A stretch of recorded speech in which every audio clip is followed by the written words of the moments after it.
గర్వభంగం అనే చందమామ కథ చెప్పుకుందాం. వారణాసి నగరంలో పూర్వం ఒక ఇల్లాలుండేది. తాను మహాపతివ్రతనని ఆమెకు గర్వంగా ఉండేది. భర్త భోజనం చెయ్యక పూర్వం తాను భోజనం చేసేది కాదు. భర్త ఊరికి వెళ్తే ఆయన భోజనం చేస్తాడో లేదో, ఎప్పుడు చేస్తాడో, ఎలాంటి భోజనం చేస్తాడో అన్న సంశయంతో పచ్చి మంచినీళ్లు తాగి పస్తులు పడుకునేది. ఆవిడకు గల ఈ చాదస్తాన్ని చూసి ఇరుగు పొరుగు అమ్మలక్కలు నవ్వుకునేవారు. ఆవిడ మాత్రం ఇతర స్త్రీలను ఆక్షేపించేది. మీకు పతివ్రత ధర్మం ఏమీ తెలీదు. భర్త ఏ పూటైనా రాడని తోస్తే భోజనం చేసేస్తారు. ఒక పూట పస్తు పడుకుంటేనే భర్త ఊళ్ళో లేకపోతే నిశ్చింతగా 3 పూటలా అరగిస్తారు. పొరుగురు వెళ్ళిన మనిషి ఏమైనా తిన్నాడో లేదో అన్న విచారమే ఉండదు మీకు. నేనెన్నడూ అలా చెయ్యలేదు అని ఉపన్యాసాలు దంచేది.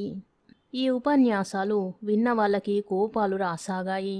ఈవిడ తన చాదస్తం మనకు కూడా అంటగట్ట ప్రయత్నిస్తుందేమిటి అని వారిలో వారు అనుకుని తమ భర్తలతో చెప్పారు. వారు ఆమె భర్త ఎదుట ఆమెను గురించి కొంచెం వెటకారంగా మాట్లాడసాగారు. ఇదంతా భరించలేక ఆమె భర్త ఆమెకు మంచి గుణపాఠం నేర్పి ఆమెకు గర్వభంగం చేయాలనుకున్నాడు. ఆయన రోజు భోజనానికి ఆలస్యంగా రాసాగాడు. ఒక్కొక్క పూట అసలు భోజనానికి వచ్చేవాడే కాదు. ఒక్కోసారి ఉన్నట్టుండి హఠాత్తుగా భార్యకు చెప్పకుండా పొరుగురు వెళ్ళి 2-3 రోజుల దాకా వచ్చేవాడు కాదు. ఇందువల్ల అతని భార్యకు చాలా ఇబ్బంది కలుగుతుండేది. అయినా ఆవిడ పతివ్రత ధర్మాన్ని పల్ల బిగువన ఆచరిస్తూ అవస్థపడుతుండేది. భోజనం వేళకు సరిగ్గా ఇంటికి రమ్మని భర్తను కోరేది. ఒక ఉదయం వంట వేళకు భర్త భార్యతో, ఏమే, ఇవాళ పంచభక్ష పరమాన్నాలు చెయ్యి, సుఖంగా భోజనం చేసి చాలా కాలమైంది అన్నాడు. భార్య సంతోషించింది. ఆమె కూడా సుఖంగా భోజనం చేసి చాలా కాలమైంది, భోజనానికి ఆలస్యం చేయక వేళకు రండి అని భర్తను హెచ్చరించి వంట ఇంట్లోకి వెళ్ళి తనకిష్టమైన పిండి వంటలు, కూరలు, పరమాన్నము చేసి భర్త కోసం ఎదురు చూడసాగింది. కానీ ఎంతసేపు చూసినా భర్త రాడు. చివరకు మిట్ట మధ్యాహ్నం దాటినాక ఆయన వచ్చాడు. ఎప్పుడనగా వంట అయింది, భోజనానికి రండి అన్నది భార్య. ఇదిగో చెరువులో స్నానం చేసి క్షణంలో వస్తాను అంటూ భర్త గబగబ వెళ్ళిపోయాడు. కానీ ఆయన ఎంతకు రాడు. భార్యకు ఒక వంక ఆకలి దహించుకుపోవడమే కాక తనకిష్టమైన వంటకాలు ఎదురుగా కనిపించడం వల్ల మరింత బాధగా ఉంది. పూర్తిగా 2 గంటలు గడిచాక భర్త వచ్చాడు కదా అని భార్య సంతోషించింది. కానీ లోపలికి వస్తూనే ఆయన కాస్త కళ్ళు తేలవేసి నట్టింట్లో విరుచుకు పడిపోయాడు. భార్య దగ్గరికి వెళ్ళి చూసేసరికి 2 గంటల పాటు చెరువులో నానిన భర్త శరీరం భార్యకి చల్లగా తగిలింది. భర్త చచ్చిపోయాడనుకున్నది భార్య.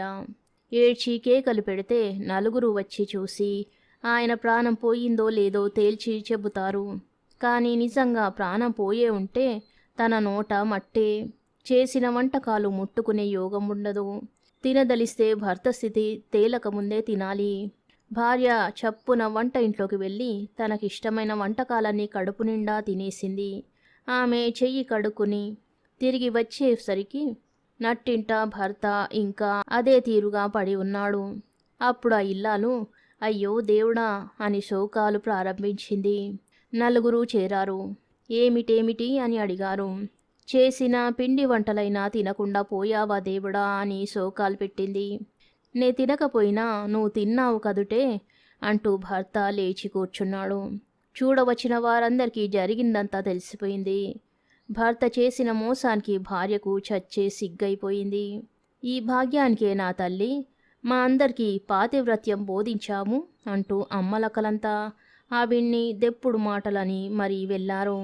అది మొదలు ఆ ఇల్లాలు ఎవరికి పతివ్రత ధర్మాలు బోధించి ఎరుగదు. ఇతర స్త్రీలను గురించి వేలాకోలం చేసి ఎరుగదు. కథ సమాప్తం. చింతాదేవి అనే మరో చిన్న కథ చెప్పుకుందాం.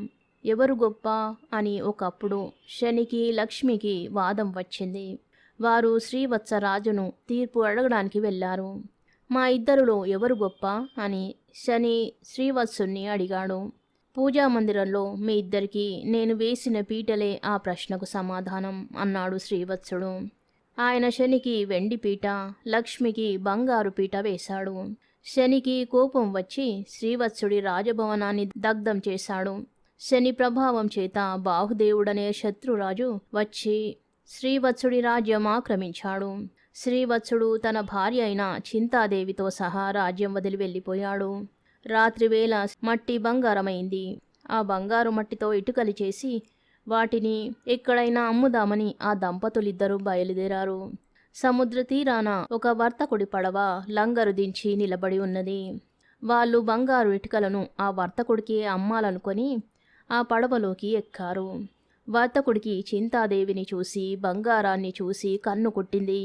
అతను లంగరు ఎత్తించి చింతాదేవి పడవ నిలిచిపోవాలని, తన భర్త వస్తే తప్ప తానున్న గది తలుపులు తెరుచుకోరాదని తన పాతివ్రత్యం పైన ఒట్టేసుకున్నది.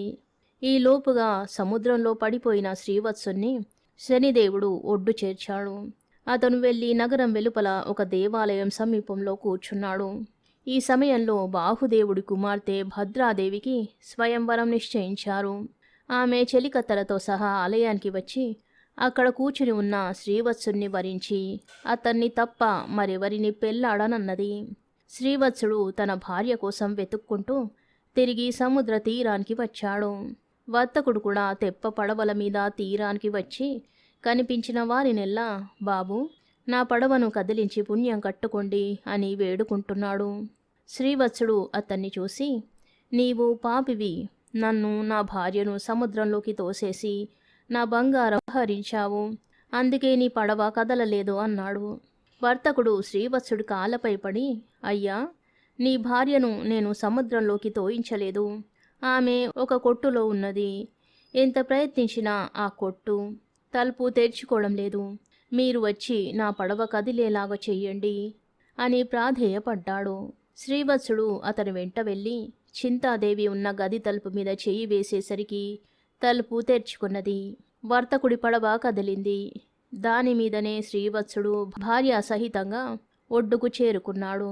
ఈ లోపుగా బాహుదేవుడు తన కుమార్తె వరించిన వాడి కోసం వెతుకుతూ సముద్ర తీరానికి వచ్చాడు.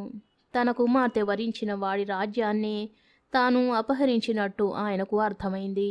బాహుదేవుడు శ్రీవత్సుడికి రాజ్యాన్ని, తన కుమార్తెను కూడా ఇచ్చేశాడు.